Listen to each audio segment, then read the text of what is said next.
ধান গাছের বাড়ন্ত পর্যায়ে আপনি মাত্র 2টি খাবার ব্যবহার করে আপনার ধান গাছের ফলন দ্বিগুণ করে নিতে পারেন। সেই 2টি খাবার হচ্ছে সালফার এবং দস্তা। এই 2টি খাবার শেষ চাষের সময় দেওয়ার কথা, কিন্তু আমাদের অনেক কৃষক ভাই এই কাজটি করে না। ওনারা সাধারণত ধান লাগানোর পর বাড়ন্ত পর্যায়ে যখন প্রথমবার ইউরিয়া সার দেয় তার সাথে এই 2টি খাবার দিয়ে থাকে। তো বাজারে 80% হারে বিভিন্ন ধরনের সালফার পাওয়া যায়, যেমন হেবিট, থিওবিট, কুমুলাস ডিএফ। আপনি এগুলো যেই কোনো বা অন্যান্য আরও ভালো কোম্পানি আছে, যে কোনো কোম্পানির সালফার নিশ্চিন্তে ব্যবহার করতে পারেন। এর মাত্রা হচ্ছে প্রতি 33 শতক জমিতে 1 কেজি হারে আপনি ব্যবহার করবেন, সিটি দেওয়ার ক্ষেত্রে বলছি আমি। সালফার কি কাজ করে? সালফার আপনার পাতার সবুজ কণা বাড়ায়, কার্যকারী কুশির সংখ্যা বাড়ায়। কার্যকরী কুশি হচ্ছে ওইগুলো যে ধান গাছের প্রথম দিকে যে কুশি আসে সেগুলোকে কার্যকরী কুশি বলে।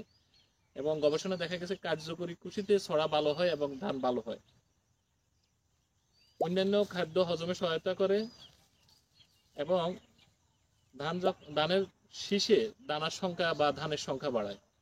এ হচ্ছে সালফারের কাজ।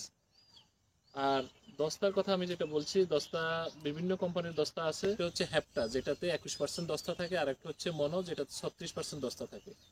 আর এর ব্যবহার বিধি হচ্ছে এটিও সালফারের মতো প্রতি 33 শতক জমিতে 1 কেজি হারে ব্যবহার করবে।